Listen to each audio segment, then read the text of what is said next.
All right, so we got to talk about the Nikon Z6 and Z6II, and I'll caution you a little bit. I have absolutely no idea how long the original Z6 is going to be in the market, what the pricing is going to be like years to come. However, as of today, something massive just happened. So I actually just dropped my Nikon Z6II review, actually 6 months into it, shot all kinds of stuff, Ferraris, portrait shoots, everything like that. If you haven't checked out that video, go ahead and do it all there. And if you guys have not subscribed or liked yet, now's an awesome time to do that. But as I was dropping that, I took a look, and the original Nikon Z6 was $600 off.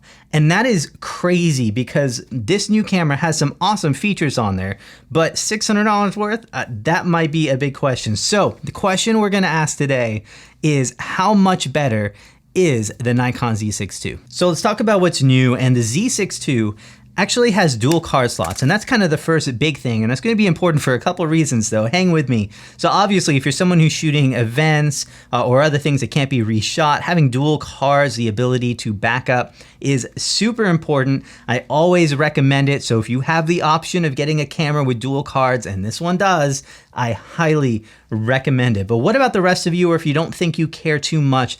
There is a big thing that you need to consider. So first of all, the original Z6 uses a CF Express Type B. You can also use XQD cards, but if you're buying one new, I would probably recommend just going to CF Express. I love these cards. They're Type B. I absolutely love them because they are rugged, they are super fast, and they are probably going to be the future of cards down the road because they're just so amazing. And a few cameras are now starting to take them, and I'm really happy to see that. However, there's a problem with them. One is that, like, my local Best Buy does not carry those cards at all. So if you need to get one today, it's going to be pretty tough to get a CF Express Type B card. And also, they are expensive. So I'm talking $300 to $400 for 256 gigs. So if you're someone who's shooting a lot and you might need several cards with high capacities, that can get expensive really quickly. So the Z6II also has one of those CF Express type cards, which again, if you need something fast, reliable, just amazing cards, and you don't mind spending the money, you have that option. The other card type is an SD card. That is great because if you're like me, you have tons of those cards lying around. You probably have to put in no money to be able to get extra cards for that. But if you do want 256 gigs of the same type of card that is still super fast and good enough for this type of camera, you're talking under $100 for 256 gigs versus $300 to $400. That right there erases $200 to $300 off the price. So if you are someone who's going to be stocking up on cards and you do not already have CF Express type cards, just know that in addition to getting the redundancy of having the option of going dual card slots with the Z6, you also have the option of using cards that you can get from any Walmart, Target, Best Buy, anything that you can possibly imagine, and you can get them for a fraction of the cost of CF Express. So the other big upgrade is on the video side, and that is 4K 60. And this was absolutely huge to me. I was excited when it came out because I shoot 4K 60 all the time. Basically everything except talking head is shot in 4K 60 for me, so I have the option of slowing it down in post if I do want to. And the quality on this is insane. Two things you need to keep in mind though. First of all, it will have a crop factor. I'm going to talk a little bit more about what that might mean.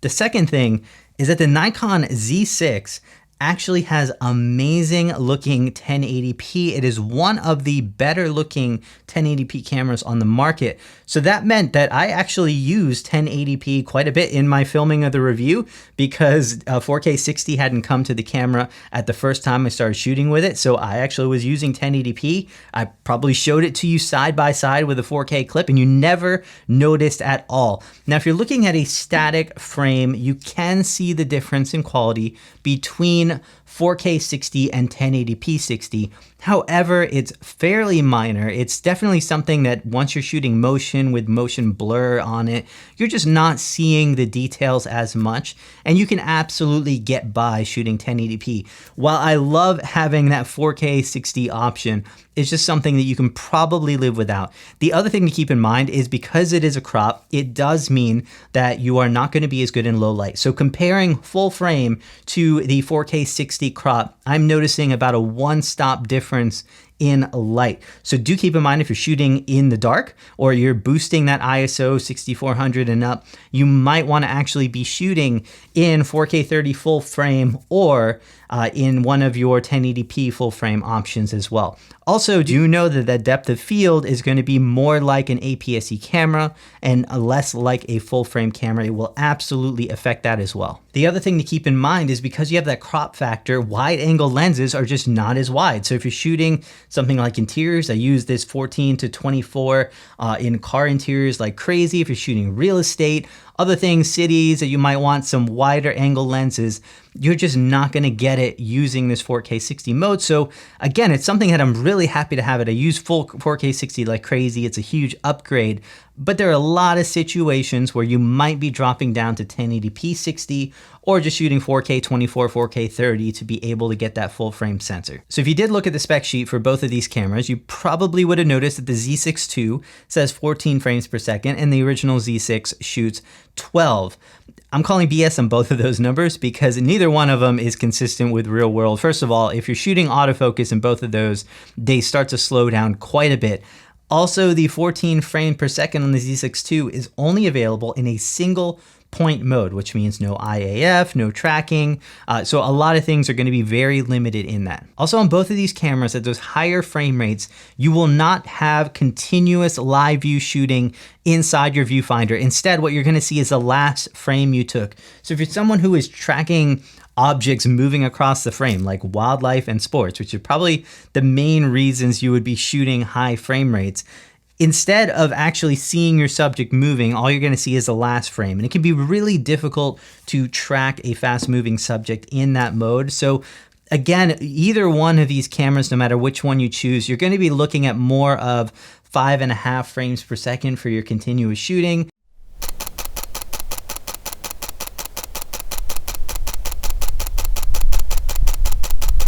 Unless you're willing to give up some of your autofocus modes or give up that live view continuous viewfinder. So the other big difference is going to be autofocus. And I'll caution you a little bit, the autofocus system between these two cameras is actually identical. So what is different about them is that the Z6II has dual processors in it versus a single processor in the original Z6. So that means that all of the difference that you'll see in autofocus is going to be due to faster processing of the camera itself, not a change in autofocus. So the difference is going to be minor.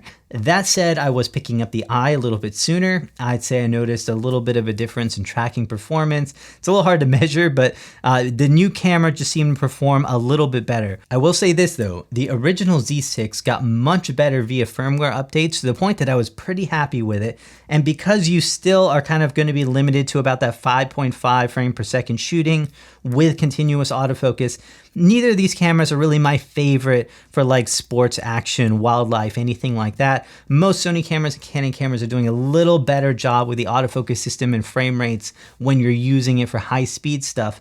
So do keep that in mind. And neither one of these cameras are going to disappoint you when it comes to autofocus performance. You're just going to get that little bit extra on the Z6II. So the big question is which of these cameras you should buy. And for me, with this $600 spread, I would 100% buy the original Z6. You are really not going to see a huge difference in a lot of the upgraded areas. And when it comes to the cards itself, the CF Express type cards are amazing. They're worth the money. I love having them. They're faster. They're probably going to be the future of all cards. So investing in them now is probably not a bad idea in the long scheme. And they're just reliable cards in general. So you will be looking at spending a little bit more on that, but you're going to save some money. And actually for that price right there, this is the best camera that you can possibly get. The original Z6 for this price, it is absolutely insane. I would jump on that like crazy.